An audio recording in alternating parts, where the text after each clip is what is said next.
Good morning. Good morning. Morning. Good morning. Good morning. You mean to wish me a good morning, or do you mean that it is a good morning whether I want it or not? Please go away. Let me speak for the love of God.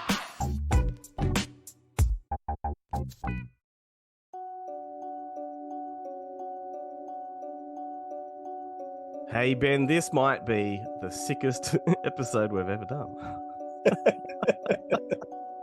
Oh, man, I hope you're ready to carry the weight here, mate. Oh, carrying weight is my specialty. Man, not only have I been knocked over with COVID this week, I've been ass fucked by COVID. I've been brain fucked by COVID. Front fucked, ass fucked. Yep. It's a thing. It's a thing. So yeah, this will be an interesting episode, and it'll be two interesting episodes because there's we'll let people in on the secret that we're recording next week's show back to back with this week's show just because of your Monster Fest commitments. Yeah, it might be a struggle. It's gonna be, yeah. I think I think the reason you've caught it is because of the stress of this double show. Oh, it's right, yeah. Down, and you were susceptible to it. Oh my goodness. Well, susceptibles, right?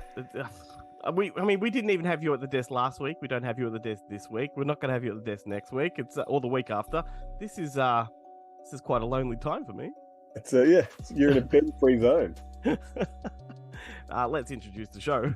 Hey everybody, how's it going? Welcome to another episode of Good Movie Monday. It's the weekly podcast dedicated to nerdy cinematic ramblings. My name's Glenn Cochran, and the other guy who you just heard from is Ben Helwig. And have I asked how you actually are? No, but that's okay. All right, moving on.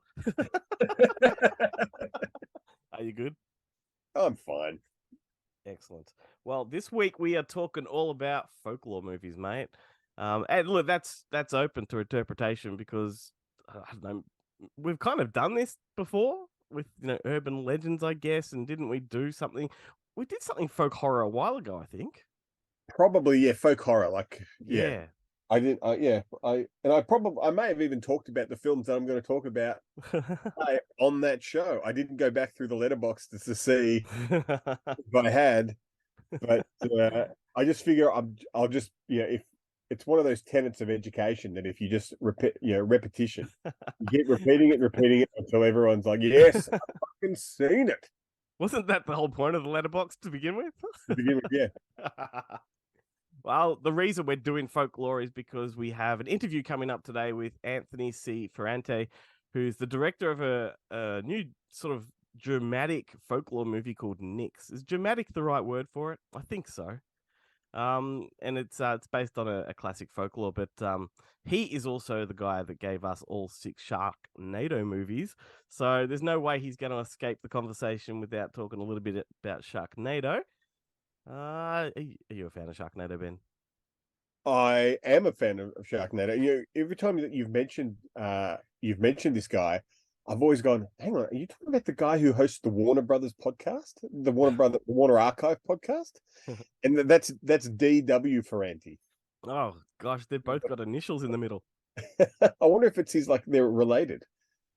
That's a good question. Although I would find it hilarious that the guy who's talking about all the Ziegfeld Follies and all the classic Warner Brothers stuff that they're releasing on DVD and Blu-ray, the Warner Archive, is the brother of the guy who directed the Sharknado movie. Yes. Hey, I do like the Sharknado movies. I think there's a lot of discipline in making movies like that, as shonky as they do seem to be. But yeah, look, I'll pick his brain about that a little bit later. But to everybody listening, again, thanks for hitting play. We do appreciate your support that you give us each week. Very warm welcome to those of you who are new to the show. We hope that you do become loyal listeners, and please forgive me this week because it'll be interesting to see if I can actually last to the end of the episode. I think they'll love it just because your voice is a couple of octaves lower. And, if you break out in some Barry White in the middle of the show, I'm sure they'd be very appreciative. Well, delirium is another thing that is a side effect, and I may just bust into a song of some sort. Hey, if you're looking for everything that we do, because we also do bonus content video and all sorts of stuff, our website is goodmoviemonday.com. It also has links to all of our other social media pages, and get on board with our TikTok. It's blowing up. We have a hell of a lot of followers there, and our videos are just. I don't understand why they're working so well, Ben, but they are. Yeah. Yeah, maybe we need to just do the show on there. Yeah, we should just do them in bite-sized TikTok bits. Yes, there Just you cut out go. the middle part.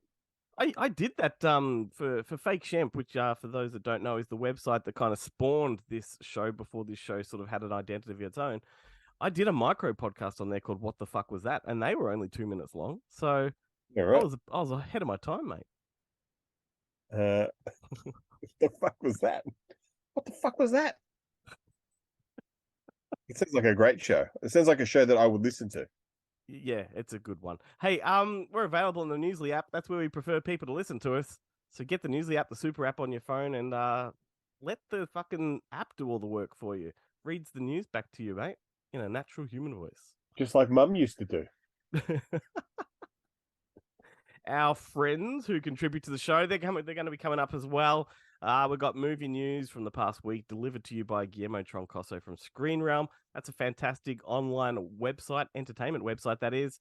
And we also have our regular segment from the American podcast Bonehead Weekly, who are Joe Lewis, Chad Jennings, and James Thomas. We've since been on their show, mate. We have. And that show dropped, and as predicted by your good self, gets about 1 hour in, starts to drift off. we kind of get caught up in our own echo chamber there, mate.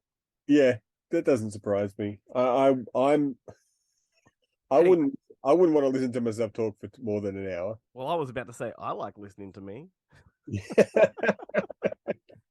It's a fun conversation though. If you listen to Boneheads on our show every week, go and have a listen to that. It's a 2-hour conversation. They pick our brains about our show. We talk about other things, including trauma and a few other. I reckon it's a great show to fall asleep to. Like our episode was great. Like you put it on, and it's just like it's like if you like white noise or static, then but instead you've got us just talking about ourselves. Mate, Chad will be listening to this because of all the boneheads. We know he's a loyal listener, so he will have his right of reply when he joins us for the Christmas episode. No, but I think Chad would agree that there's very few things like you and me talking about ourselves that would make people fall asleep. Like the guaranteed recipe, and like. As long as they get the listens, they'll be fine. That is true. Like my 6-year-old just have so much trouble getting him to go to bed, but I popped on that Boneheads episode where they talk to the guys from Good Movie Monday, and he's out like a light. But then he wakes up in the morning swearing like a sailor. And he hates Burt Reynolds for some reason. Man, if I was in a better frame of mind, I'd have somewhere to go with that. Oh, I hate this fucking thing. Hey, lastly, best of all, we've got Jarrett Gunn from Monster Fest, who is a connoisseur of physical media, and this is a segment he does to tell you what's new on home entertainment this week, what's worth spending your buck on, and for the sake of my throat, we'll throw to him, and be back in a minute. Hey, this is Jarrett and welcome to PE Class. Huge week for home entertainment this week, and I'm going to start with Universal Sony Pictures Home Entertainment as they've got 2 recent theatrical releases that are hitting home end. The first of which is Orphan First Kill, that's right, the sequel to Orphan. The sequel that took over a decade to come and was well worth the wait. It's hitting Blu-ray and DVD. Then the second new release from Universal Sony is Beast. It's hitting Blu-ray and DVD. This is that creature feature with Idris Elba, animals gone AWOL type of deal. Then some catalogue titles that are hitting home end from Universal Sony include from the Studio Canal catalogue, Highlander. That's right, Russell Mulcahy's Highlander. It's coming out on 4K and it's coming with Dolby Vision and HDR10 presentations of the film and using the existing DTS HD Master Audio 5.1 track. Now there are new special features on this release. In fact, there are 4 new featurettes and a brand new audio commentary with author John Melville. As for legacy special features, it only ports 2 of the previous release special features from prior special edition Blu-ray releases, and that's 2 audio commentary tracks, one with Mulcahy and then another with Mulcahy, William Panzer and Peter Davis. Then another catalogue title that's hitting 4K Ultra HD for the first time is the Eminem movie 8 Mile. Now this one's got a DTS-X audio track and HDR10 presentation of the film, and as for special features, there's nothing new, but it does port all the special features from the previous Blu-ray release. Moving on to Roadshow, they're releasing George Miller's sleeper film 3,000 Years of Longing on Blu-ray and DVD. Then from the Warner catalogue, they're releasing the classic Casablanca just in time for its 80th anniversary.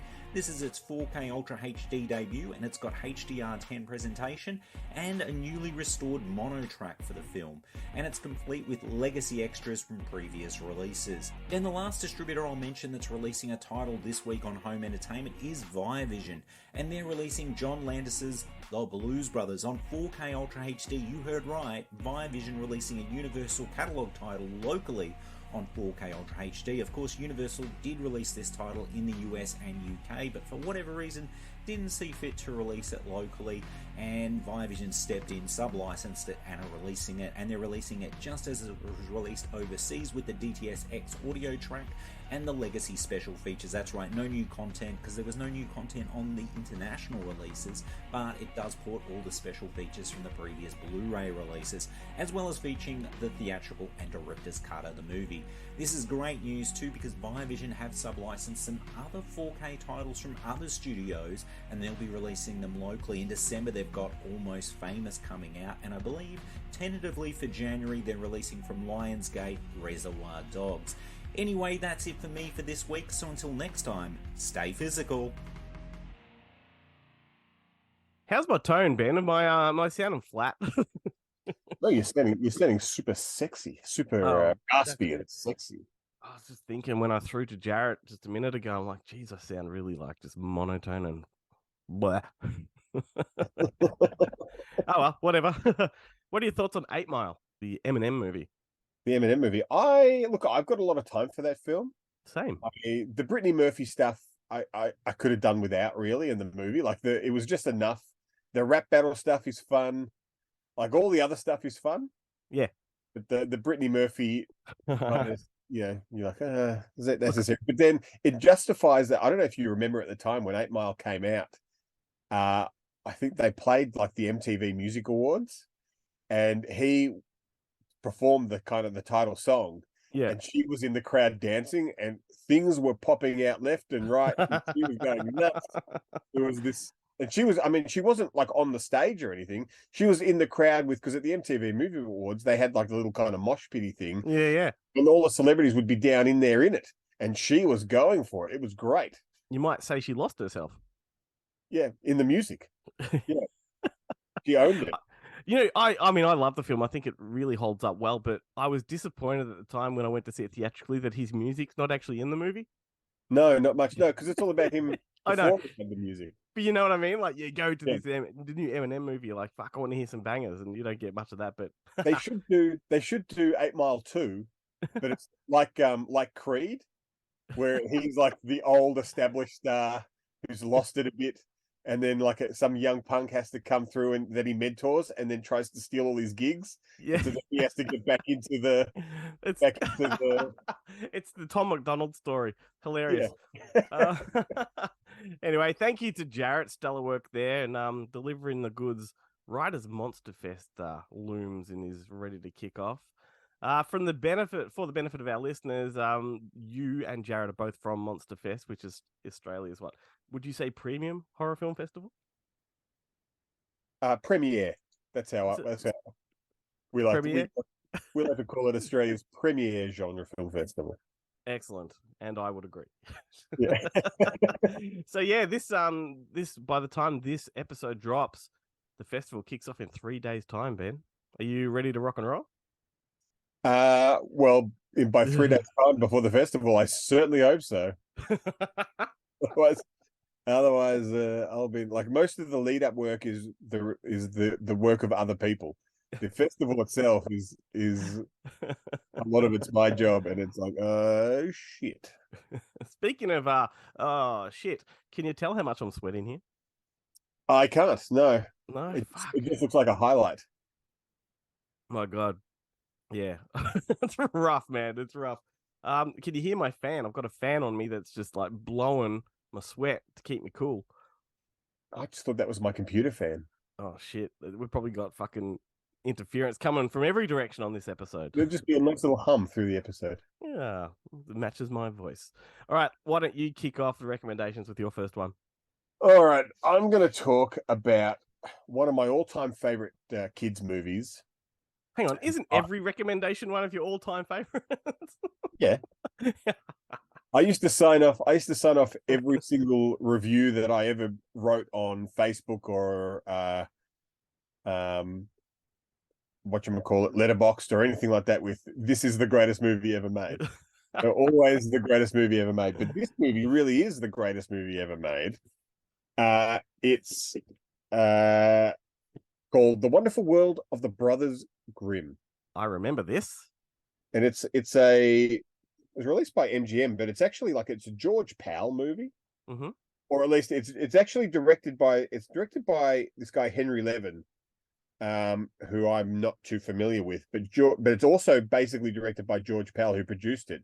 George Powell was kind of more well known for his special effects work and science fiction films and stuff. So he does all of the miniature work and the animation, the kind of stop motion animation stuff in this film, of which there is a lot. And the basic premise of the movie is that what are their names? I can never remember their first names.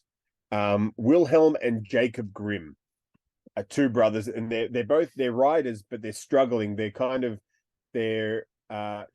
to make a living writing books, but what's his name? Wilhelm, played by Carl Boehm from The Collector of all. Is it? No, hang on, that's Terence Stamp. No, what's the weird one where he's perving on all the women? Peeping Tom. Peeping Tom, yes. Peeping Tom. He's the Peeping Tom guy. He's like the kind of more straight-laced, business savvy one who's, manages his money and is very kind of straight-laced. He's also single. And Lawrence Harvey is Jacob Grimm, who's a bit more like he's interested in these kind of children's stories. He wants to write books for children's stories. But their publisher, Walter Slezak, is it Walter Slezak? Walter Slezak from my memory. The great, it's a movie with Rock Hudson and Gina Lollobrigida, like where they're on with Bobby Darin and Sandra Dee. But anyway, Walter Slezak, he's like in a lot of things. He's a great kind of Hungarian actor. He just wants them to publish like these, write, classic literature and romance books and stuff. And Carl Boehm is all for it, but Lawrence Harvey wants none of it. But he's married. He's got a bunch of kids. He's constantly broke. He's always spending his money going to visit this old woman who tells him these kind of local, and they're all in like Vienna.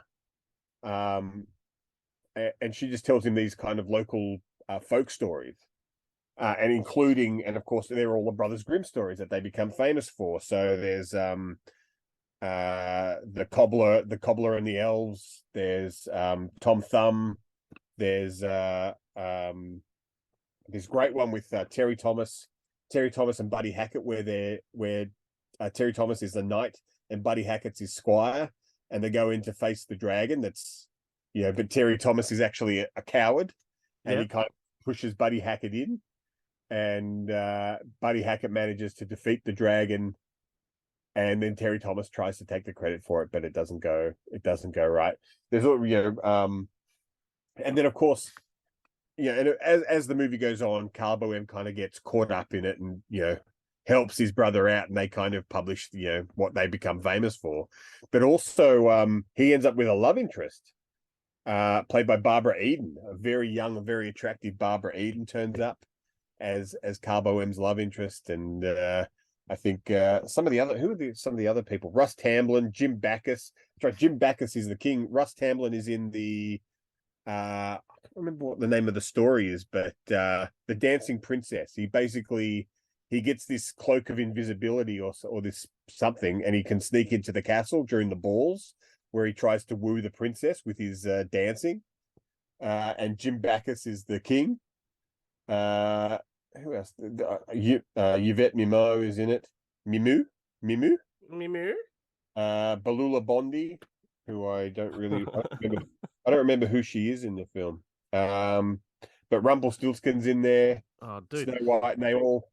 It's just such a. It's like a real. It's like a Disney, Yeah. like the magical world of Disney, but it's George Powell's version, and it is amazing. Well, it's funny you say that because what I was about to say is I'm very much regretting the direction I ended up taking for this episode because now that you've brought that one up, all that came to my mind were those Aesop's fables that Disney used to put out. Yeah.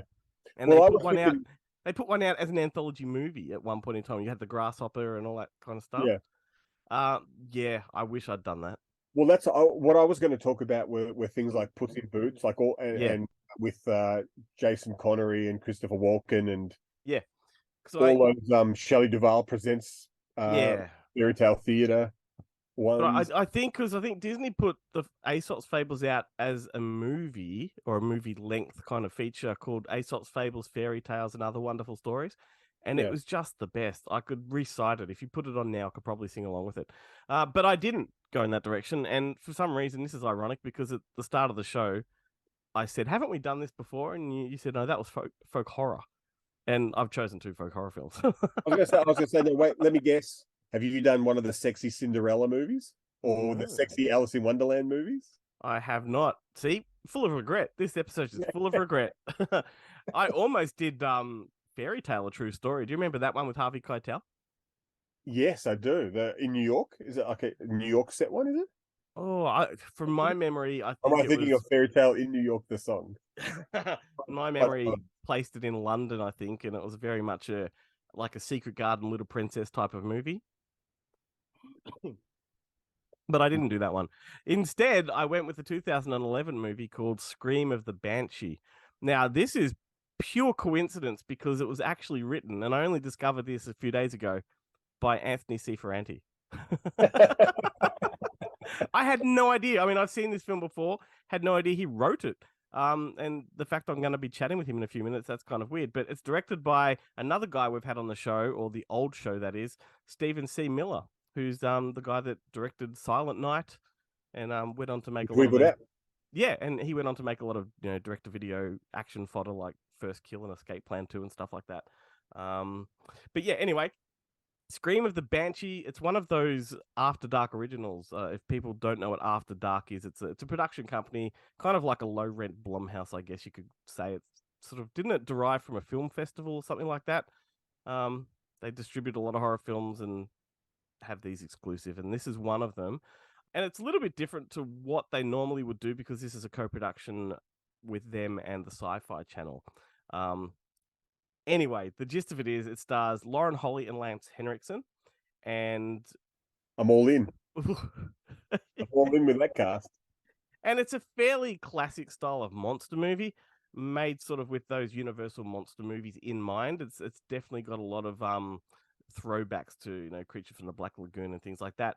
But the Irish folklore of the banshee, sort of in this one, is that if you hear a banshee scream, you're gonna die. And so in this movie, you have Lauren Holly as a university professor who opens up an ancient box that she's got as a relic, and she unleashes a banshee scream to the classroom. And then in a very Final Destination kind of way, the students just begin to die, indeed one at a time, very much like Final Destination. And it's all this curse of the banshee. And so it's a monster movie meets a slasher movie, and lots of other influences in there too, like Wishmaster. Definitely, and that's another folklore one as well. Has a lot of influence here. Hellraiser, a little bit of that in there as well, particularly with the whole concept of the box. But I just like this one because it's very atmospheric and stylish and very, very low budget. And I think that Stephen C. Miller, when he has the right material, he's a really effective director in terms of atmosphere and aesthetic. Like he puts something really, really appealing on the screen. I don't think those DTV movies that he's done with the action movies have really, showcased his talent. Whereas I think some moments in the Silent Night movie definitely showcase it. But this one, Scream of the Banshee, is probably, I think, the best horror film he's done. But there you go. I don't have much more to say about it because my voice is really, really on the It's on the going- edge right now. But there you go. Do you know the After Dark movies? I remember the series coming out. Yeah. There's a whole bunch of, like, I think there's about 9 movies they did as originals. They did release them in a box set, and some really, really good ones in there, by some fairly established directors as well. But there's a good Scarecrow one in there called Husk and a few others. Yeah. Anyway, there you go. Scream of the Banshee. On to Guillermo. What's happening, everybody? It's Guillermo here from ScreenRealm.com, here as always to tell you about some of the big movie news stories that occurred over the last week, kicking off with Bradley Cooper starring as Frank Bullitt for Steven Spielberg. As first reported by Deadline, Bradley Cooper has closed the deal to play San Francisco cop Frank Bullitt. As many will of course know, Steve McQueen played the character in the 1968 thriller Bullitt. Now this is apparently not going to be a remake of that original film, but it's going to be a new idea centered on the same character. Cooper is on board to also produce the film along with Steven Spielberg and his producing partner Christy McCosco-Krieger. The screenplay will be coming from Oscar-winning screenwriter Josh Singer, whose credits include Spotlight, First Man, The Post, and The Fifth Estate. Channing Tatum is going to be starring in a spy thriller titled Red Shirt, with Deadpool 2, Atomic Blonde, and Bullet Train director David Leitch at the helm. As reported by Deadline, there aren't any details to go on as of yet, although it is expected to be a spin on James Bond. And of course, there's franchise potential. Channing Tatum, who's also coming up in Magic Mike's Last Dance, will also be producing the film. It's expected to be selling to a big studio sometime soon. There's a reboot of Escape from New York on the way, and the 20th Century Studios film will be directed by Radio Silence, which is the name given to the filmmaking team consisting of Matt Bettinelli-Olpin, Tyler Gillett, and Chad Villela. And I'm sure I slaughtered the pronunciation of those names. Radio Silence recently directed the relaunch of the Scream franchise. They've also got the next Scream film coming up, and they directed Ready or Not. The new Escape from New York will have original filmmaker John Carpenter on board as an executive producer. No casting details as yet. Jonah Hill has lined up his next feature film as director and is going to be starring none other than Keanu Reeves. There's not much known about the project, although we do know that it's going to be titled Outcome. Jonah Hill's previous credits as director include the 2018 coming-of-age film Mid-90s and the recently released Netflix documentary Stutz. That about does it for me, everyone. As always, jump on ScreenRealm.com to check out everything we've got going on there. For those in Australia, you may be interested in entering our giveaway for The Walking Dead World Beyond. We're celebrating Acorn Media's home entertainment release of The Walking Dead spin-off series, which is hitting Blu-ray, DVD, and digital on November 23rd with a Blu-ray giveaway, so be sure to check that out. And as always, the site has the latest trailers, release schedules, and more. And in case you haven't yet, be sure to hit Screen Realm up on YouTube. Check out our YouTube channel. We've got a lot of content going up. Catch you next week.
Okay, so that's a bit of fun, an odd little song there. That's called Like the Moon by a band called The Adults, and it's actually taken from the recent Candyman reboot, which is not a bad movie at all.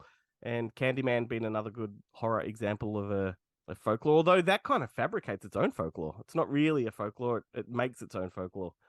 All right, but now, speaking of folklores, let's talk about Nyx. It's my chat with Anthony C. Ferrante. The folklore of Nyx, as I said at the start of the show, is a dramatic, shape-shifting water spirit folklore, and this film tries to adapt it into an American setting. It's a very effective little horror film about a family that's torn apart by tragedy and loss and grief. And but I'll let Anthony do all the talking here.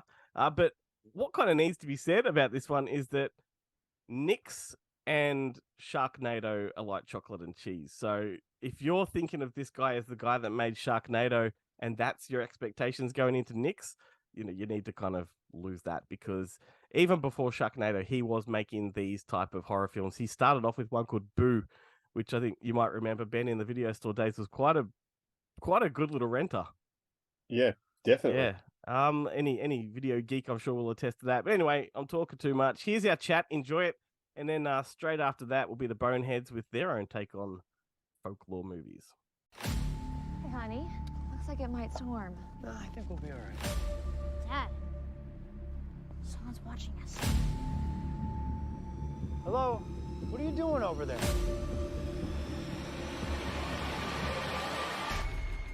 Well, hey, Anthony, welcome to Good Movie Monday. It's fantastic to be chatting with you. How are you? You too. I'm doing great. I'm assuming right now where you're at, it's the morning, and right now it's the evening for me. Yeah, well, yes, and the time difference is always a problem when it comes to these things, but I'm so glad we pulled this together. This is great. Let's talk about Nyx. This is a curious title. It's got a good amount of intrigue. Very cool story. I really enjoyed the hell out of this one. Thank For our listeners who don't know about it yet, how would you pitch it to them? How would you describe this film? Well, I've always been, a horror guy. I love horror, and my first few films were very horror driven until I went into Sharknado and went completely backcrap crazy. But I'd been looking for a long time for a horror film that we could do that had a little bit more meaning behind it, that a little more depth. And so I'd worked with James Zambardi, Skylar Caleb, and Woodrow Wilson Hancock III before on a film called Wake the Shadow Man. I was a producer on that and helped a little bit polish the script and get it to the finish line for them. And so they came to me with this project, and we started talking about it.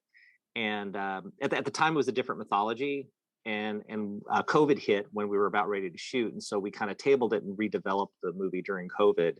And during that time, we started realizing that we need to dig deeper. We need to try harder to find a way to make something that resonated a little bit more, because there was a lot going on. And we talked a lot about stuff that's happened in our families, and we've watched people deal with grief and addiction and stuff. And it's like, well, what if we did something that people aren't expecting? And so I did a little research, dug around trying to find a really good mythology, and I came across the Nyx, or the Knock-In, which is or Nixie, which is kind of a German folklore, which is half face and water. And I just was haunted by that image, and I became fascinated by it. Now, the mythology of the Nyx, beyond that, it's a water fairy, so it's not that interesting beyond just that first initial look. But the other thing that intrigued me is that Nyx in German means nothing. So, there's something about how we dismiss monsters and dismiss things that we don't quite understand.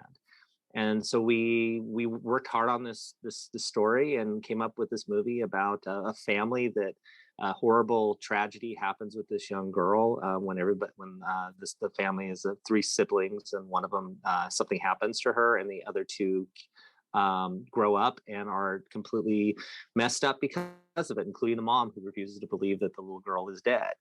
And so it's about generational horror. It's about the things that we carry with us, and it's also about this creature that's there, always kind of looking over your shoulder and kind of is going to pounce and kind of destroy you in the process. I feel like Nyx is kind of there's a kind of a trilogy of films going on in my filmography. My first film, Boo. There's a thriller I did called Forgotten Evil, and now Nyx, to kind of deal with the mindscape a little bit. And I think I kind of perfected it with this movie in particular, because it definitely takes you on a mind journey I've described it as Ordinary People meets Videodrome. yeah. So so it has a little bit of both. But at its core, it is a family indie family drama with horrific elements to it, and it takes you on a ride, and it has a very slow burn, which originally, since we were going to go with the practical creature throughout the film, I was going, oh, this probably end up kind of feeling a little more 80s when all is said and done. Not really specifically going for 80s, but just because we're not doing CG creature, we're doing something that's practical. But when it was over, kind of really what we were able to achieve in shooting in my hometown in Antioch with the Lynn House, which is the house that the Coyle family is at, and a lot of the other ambience. The movie has a very 70s feel because it's not just the people that are haunted, it's the places they dwell in. And a lot of movies in the 70s kind of dealt with that. I watched The Exorcist again with my daughter, right before we were finished posting on Nix, and I'm going, oh, wow, there's a lot of interesting things in The Exorcist, and I hadn't seen it in a long time. And we all remember the possession stuff, but we forget about the stuff that leads up to it and that sense of ominous dread in that house. And the house is a character in the film just as much as the devil and the possession and all that. And so I'm not saying our film's The Exorcist, but that vibe and that slow burn and creating characters out of places and things, I think really aids in the journey of the film. It's a very unique movie, and I'm really proud of it.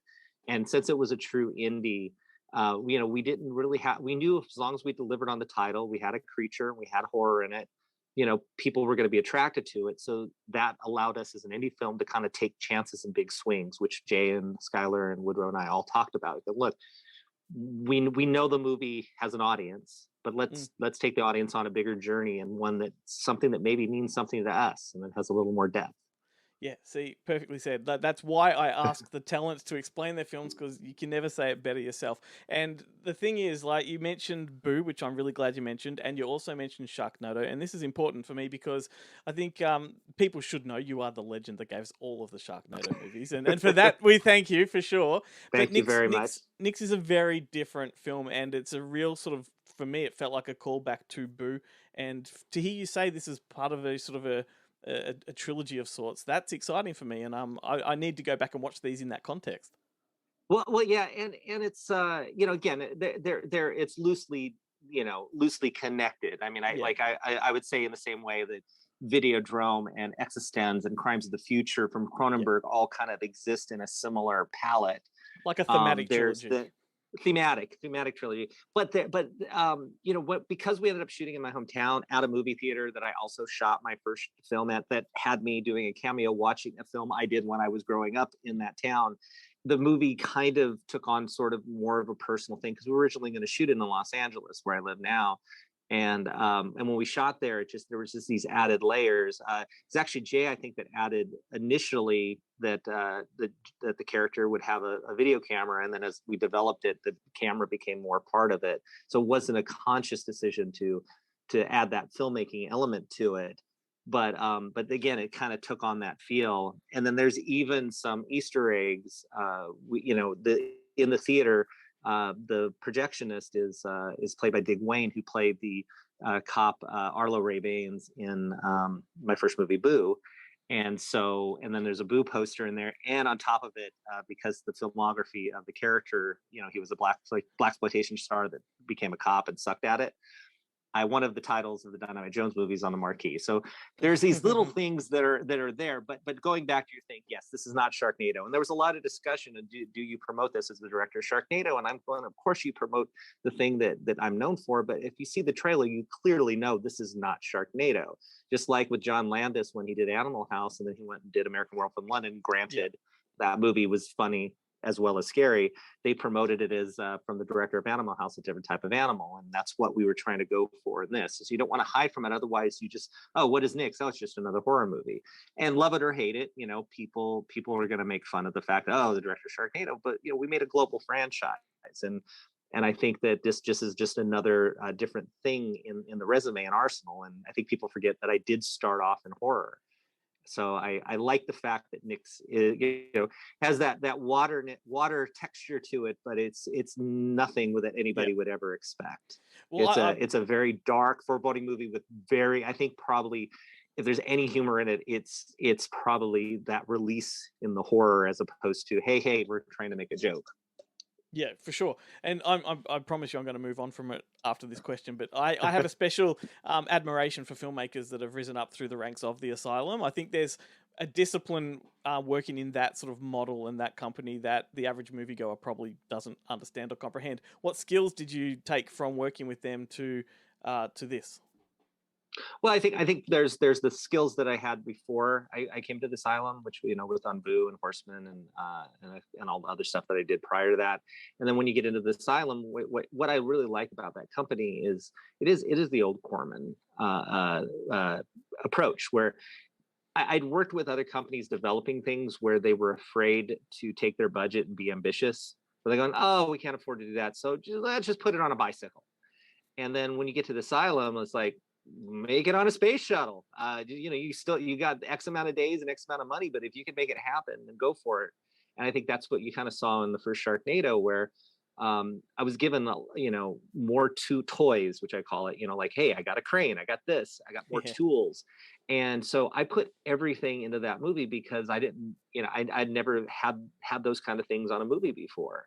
And so they give you those opportunities in that toolkit to be able to push it to the limit and be resourceful. And especially on Sharknadoes, we had to think in the moment, because those movies were $200 million movies that we were doing for, probably $2 or $3 million tops. And they were hard to put together. Yet we filmed in across the globe on Sharknado 5. We filmed at the Kennedy Space Center on number 4 in New York in the second movie.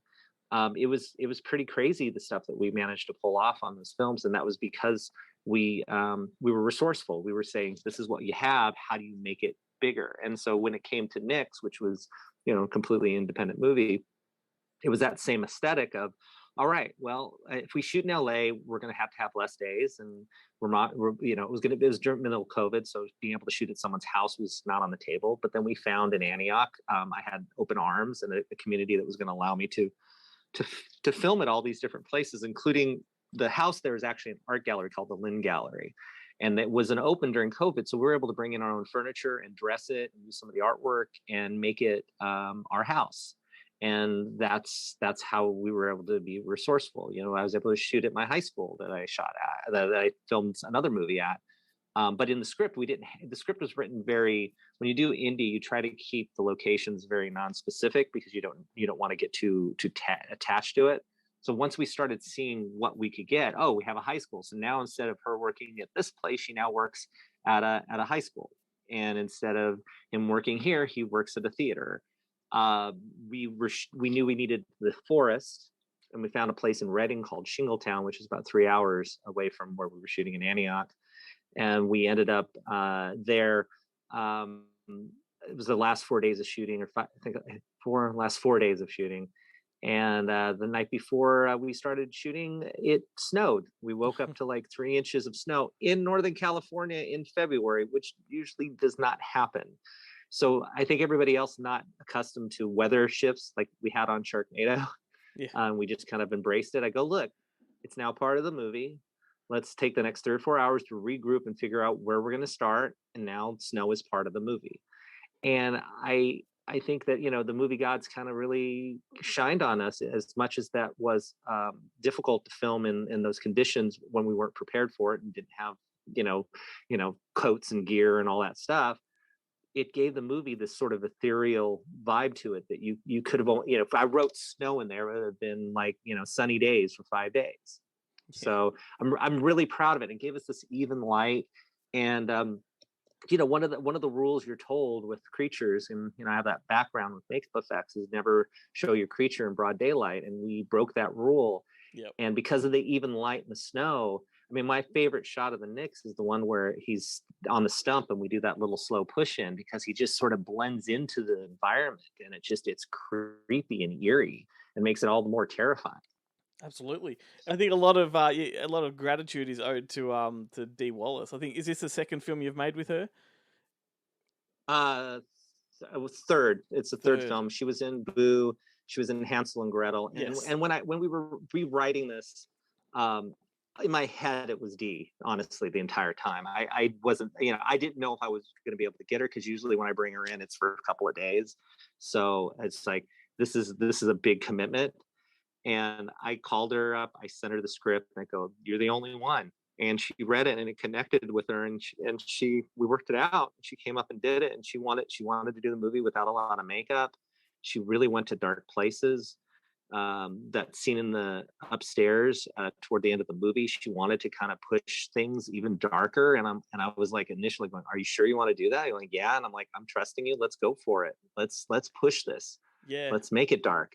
And so like I said, I think that there's echoes of things that maybe we've seen in the past in other movies, but ultimately it's its own little journey. I'm not sure how you felt about it, but I do feel like it's a movie where when you watch a lot of genre movies, and there's some really great movies, I'm not disparaging anything, but for the most part, a good majority of genre movies, you see where it's starting, and you go, okay, I know where that's going, and you have a pretty good idea, especially if you love horror movies.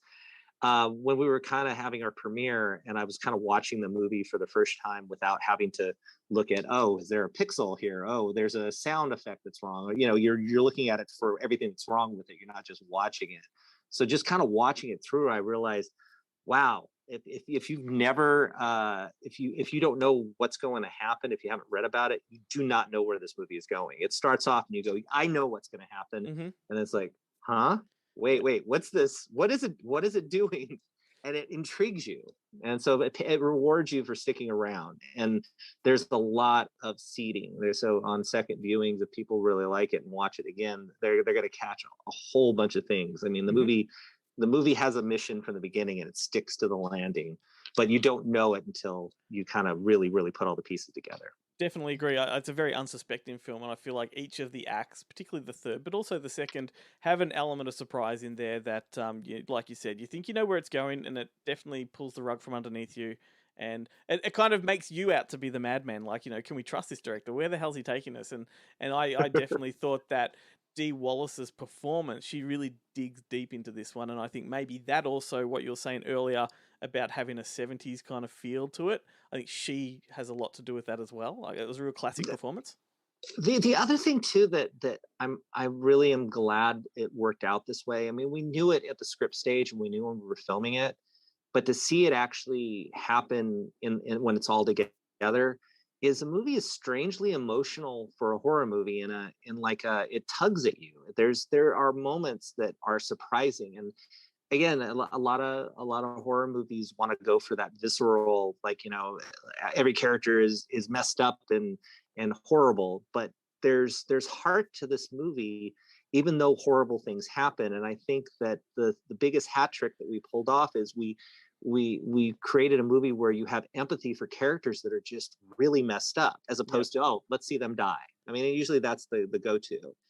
And I mean, go back to the movies of the late 70s and 80s. In Friday the 13th, the first 2 or 3 Friday the 13th movies, you really liked all those characters. They were very empty characters, but there was something about the performances, and you didn't want to see them die. And I think in here, you want to see these characters not go through this, because you really like them, and you don't want to see them go through this pain. And that's another thing that I'm really proud of, that we were able to bring that emotional depth, and that's a testament to the actors themselves as well, because this is a very tricky film and a very tricky dance without tipping the hat to what's really happening. Yeah, there's very much that whole William Friedkin element of drama first, horror second. That's always how he described The Exorcist. Thank you so much for taking the time. You're very welcome. It's great having you on. It's great talking about the film. Good luck with it, and good luck with these upcoming Butch Cassidy movies. Can't wait to get stuck into those. Yeah, they're going to be fantastic. They're really going to be cool. Thank you so much. Welcome to Bonehead Weekly Fun Size. And this week we're talking about movies with folklore films. Now, the problem is this is actually a little bit of a pain in my butt. Why? There's just not a ton of folklore movies I like. When I was Googling the folklore, there's a few. And seriously? some really popular. Yeah, there's not a ton. And then there's one I want to save for an episode that we're going to do later on. So, oh, I hope it's not the one I was saving it for. Well, it may be, but I do Okay. like it quite a bit. I'm going to do 1984 Joe Dante's Gremlins because you really don't think of it. What?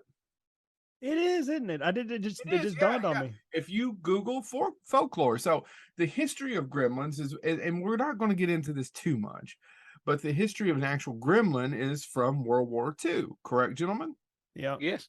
And they had there'd be gremlins in the plane and whatnot. And there was cartoons about this. There's a great Warner Brothers cartoon with Bugs Bunny and a little gremlin. However, And Disney famously had his Gremlins that they tried to bring back a few years ago, but it never caught on. But yes. Yeah. However, Chris Columbus, who gave us, who's the director of Home Alone, wrote this screenplay called Gremlins, which, whoa, that was something weird that just came out. So, which actually dealt with the Mogwai not being so nice. Gizmo is kind of the bad guy, and then Spielberg changed it around. But it's a great film. It's a fantastic Christmas movie. It's also folklore. I think most of you have seen the Zach Galligan Gremlins. The one I'm going to go for is it's actually a play on Scottish folklore.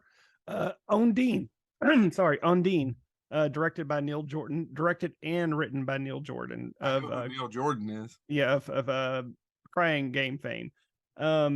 It stars Colin Farrell, which man, he is one of my favorite actors. Colin Farrell can do no wrong. Well, he has. But if he puts all of his work into a movie, it's amazing. And this is one of those. One word for you, buddy, and it's a combination word. It's one of those compound bullseye. I liked it. That's the only part about Daredevil I liked. I only like the scene with Kevin Smith. Go. Yeah. So, Undine, man, I'm going to butcher. Anyway, it's basically a play on the Scottish folklore of a Selkie, which is a seal who can transform into a woman after it sheds its skin. And basically they kind of they're notoriously they trap men or children and drag them to the bottom of the river and eat them. But this one actually is a little different. Her and Colin Farrell fall in love. It's a really great love story, and it's told very well. It's one of Neil Jordan's less talked about films. I highly recommend it. James, what do you got? Yeah, I'm going to go old school, and I mean really old school, because it's folklore that doesn't get brought up in a lot of movies. And actually, the adaptation that this old school movie did still doesn't follow the tradition exactly. But I'm going to talk about the 19 silent film, The Golem. Jewish folklore. Good one. And if you've never seen it, it's partially lost. So nobody that I know has seen all of it. But it's basically about a rabbi using this, effectively, for the sake of quickness, this Frankenstein made out of clay that he can issue commands to through writing it and putting it in its mouth. And of course, eventually things start to get corrupted. Bad things start to happen. But I think it's really interesting. I think that's one of the and the joy of this topic, whoever picked this, thanks, is that folklore is so global. And I was actually sitting here going, what's the difference between folklore and mythology, right? Because I can't bring up, we could do Clash of the Titans, but that's more mythology. But folklore, I think Jewish folklore doesn't get a lot of play in a lot of people's lives. So if you've never seen it, it's from 1915, partially lost, but The Golem is a really interesting film. And that has been Bonehead Weekly Fun Size. Dun, dun, dun. Boneheads, ladies and gentlemen. As I said earlier, Ben and I were guests on their show. Go back and have a listen to that. Have you actually watched it yet, Ben? God, no, I could never watch it. Because it is on YouTube for your eyeballs to behold. No, I never want to watch that's even worse. Yeah, I did. I'm a bit of a narcissist there, mate. I just sort of had to do it. Yeah, it's a good looking episode.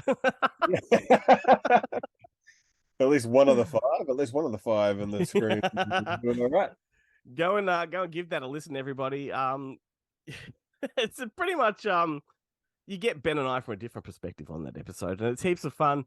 And the whole damn thing, as I said, is available on YouTube. But otherwise, wherever you are listening to us from right now, Bonehead is there too, which of course must be the Newsly app, surely. So I'm gonna do my next recommendation. before anything else, Ben. So again, another horror movie. This one's called Thale from 2012. It's a really fucking weird Norwegian movie. Do you remember it? Because it had a very weird DVD sort of or VHS cover at the time. I remember, like, when was this from? 2012. So it would have been DVD. DVD, yeah, because we wanted it for Monster Fest. I remember we wanted it for Monster Fest, and Miff kind of last minute they had some other films drop out or something, and they swooped in and took it. Oh, typical. I think that's Thale, or maybe I'm thinking of The Lure, the mermaid movie. No, that's right. Thale had the girl with the tail. Yeah, that's right. Yeah, right. Maybe we had that option to play that at Monster Fest and didn't. Yeah. Well, I mean, so you've just set up a very weird scenario there because this movie is very batshit crazy. It's a very hard movie to describe without sounding ridiculous. But I assure people it is fantastic. In fact, in watching it in preparation for this show, I realized how similar a lot of it is in tone to Barbarian, which we've talked about a lot in the last few weeks. But the story is about two crime scene cleaners, and they rock up to a job, only discover there's a woman trapped in the basement, but she's actually not a woman. She's a hulder, which is a forest creature. She's essentially a woman with a cow's tail. Of all the tails, the one you want is the cow's tail, whose only purpose is to swipe flies away from its ass.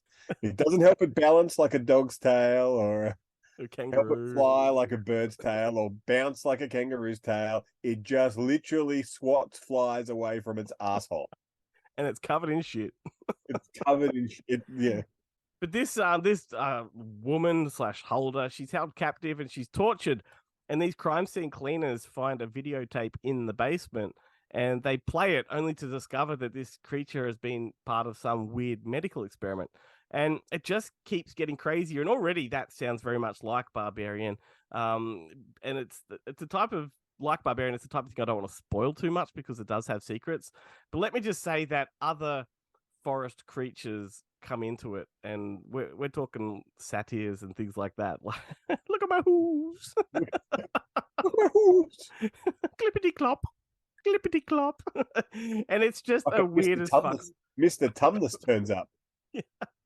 Fucking get back in the wardrobe, you cunt. It's such a fucking weird movie, and it's a story of rescue and release after that. And it was only made on a budget of like $10,000, which is a pretty brilliant example of how to make use of every single buck, effective production design, all that kind of stuff. But just got to be weird and interesting, is I think what it is. You know, be clever, weird, and interesting, and you don't need a lot of money. So there it is. It's a Norwegian movie, surreal but mesmerizing, and let's throw it to Viewlorium, and then we can come back with your final recommendation. Sweet. Good Movie Monday is made possible with the support of people like Viewlorium. Viewlorium is a streaming platform for rare and obscure movies, and it's absolutely free. They also have a catalogue full of kids' flicks, classic movies, foreign cinema, and more. Visit viewlorium.com today to see what it's all about. All right, we've hit the home stretch, Ben. Thank God for that. One more recommendation from you to go. Yes, I am going to talk about, I think, a movie that I mention quite often on the show. And this is a perfect theme to talk about it, even though it's kind of not really. It is Ruggero Deodato's Raiders of Atlantis. Oh my goodness. And yes, Atlantis is in the title, and Atlantis does come into it. But for the most part, they're really just on the coast of kind of Miami. Is this those weird nymphy women? No. What's that one?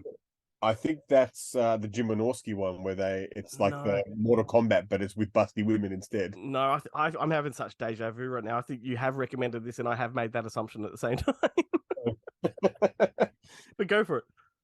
No, Raiders of Atlantis. It basically there's two kind of groups of people in this film. There's Christopher Connolly, and he's there with the black guy that he calls Wash. I think his name is Washington, but he insists that his name is actually now Muhammad because he's found Islam.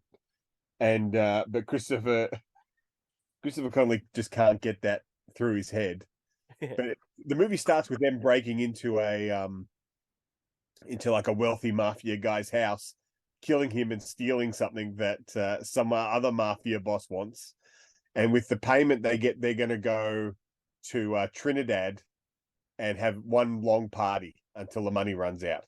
And while they're on the way, simultaneously to them doing that, much like Jurassic Park, there's a scientist, she's an expert in dead languages.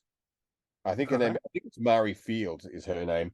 She's kind of brought in by the government. They don't tell her what they want, but they bring her in to this it's like looks like an oil rig platform in the middle of the kind of ocean, which just off the coast of Florida somewhere.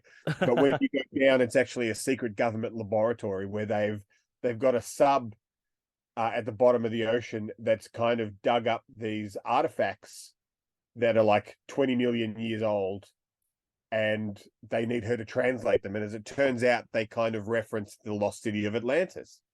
And somehow when that happens, when she translates that, and they try and bring the sub up, it triggers this thing, and all the power goes out, and this dome kind of rises from the ocean, kind of, and then there's a blast, and then all of a sudden it crashes everything.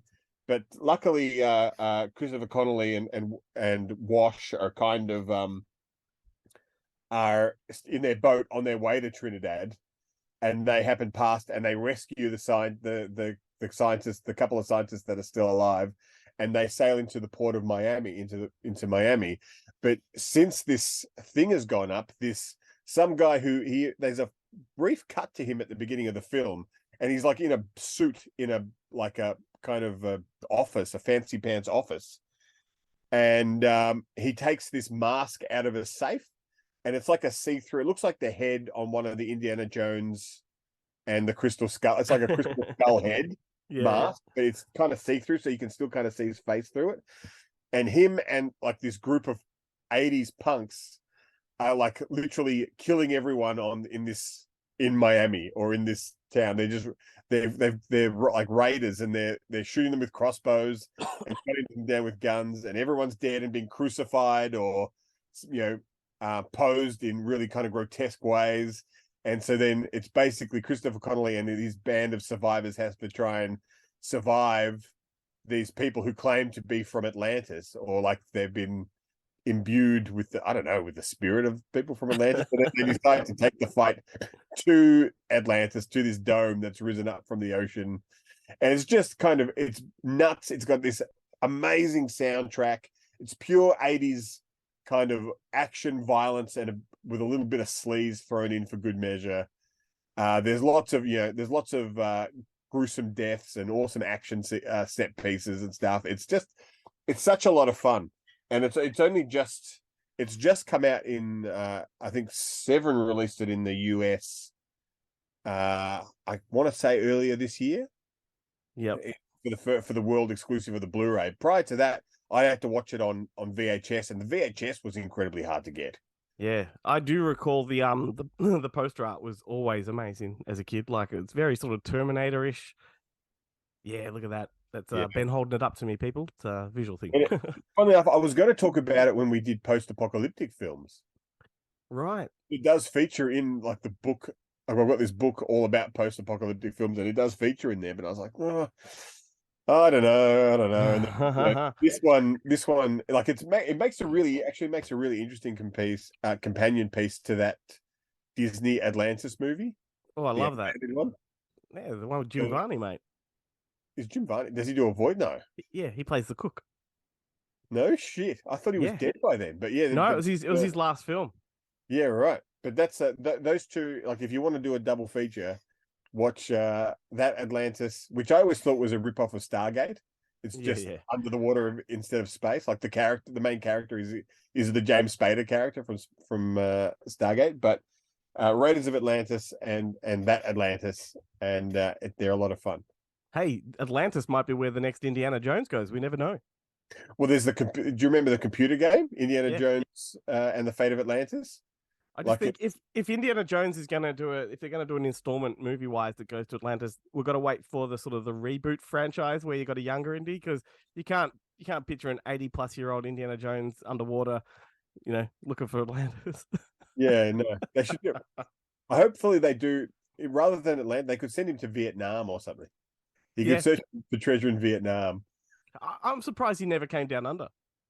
Yeah, why not? Like Yeah. Quigley did. He could hang out with Quigley. And Quigley was the original Indiana Jones. Yeah. Perfect synergy. Except Quigley ended up taking the high road to China, and it was all, forget about it. Then he just went to Hawaii and hung out there for the rest of the time. Dude, we're at the end of the show. Thank fuck for that. Just made it. But thank you to everybody for listening and putting up with this thing I've got going. Oh, dude, it actually took it out of me. Well, we've only got one more to do. Yeah, I know. Hey, massive thanks to Anthony C. Ferrante. That was a fantastic chat. Check out Nick's. It's available on DVD. But, here's a discreet little competition for you. Be the first person right now to email us at our contact page on goodmoviemonday.com, and we'll send you a free copy. So I only need to say it once, and if you didn't hear me, go back and listen again. make sure you put Nick's in the comment. Thanks to our friends at Eagle Entertainment who helped make that interview possible. Gratitude also to Jarrett, Guillermo, Joe, Chad, and James. Also thanks to Chloe, who co-hosts the late night with me every Wednesday night at 10:30 on YouTube and Facebook. And make sure to follow us on socials as always. Doing the plugs there, Ben. Good luck with Monster Fest, mate. Thank you very much. I am packing myself. I mean, we're ready to go. Everything's fine. No, nothing to worry about here. A lot of work always leads to a banger fest, so I'm sure it'll be fine. Thank you to everybody for listening. It's been a pleasure. It's been a chore, as one of our former hosts used to say. Always a pleasure, never a chore. But I can tell you, it's been a chore for me.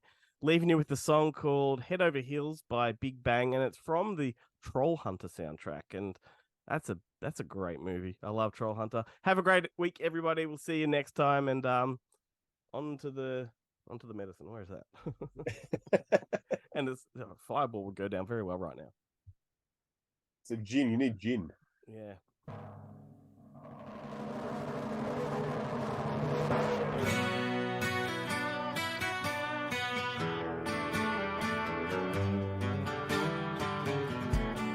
Traveling, going to places just to see wide open spaces. Head over heels, try to be wise man.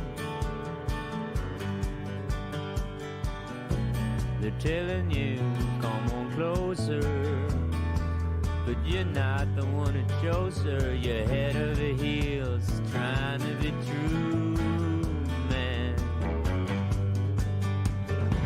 And everything's just a bad word when you don't know what you really want.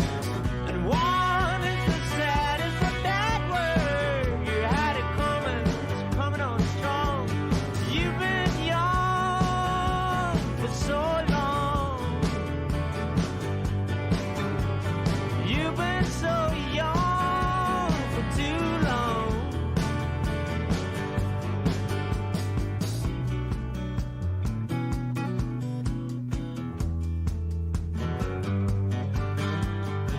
If I call you, you won't answer.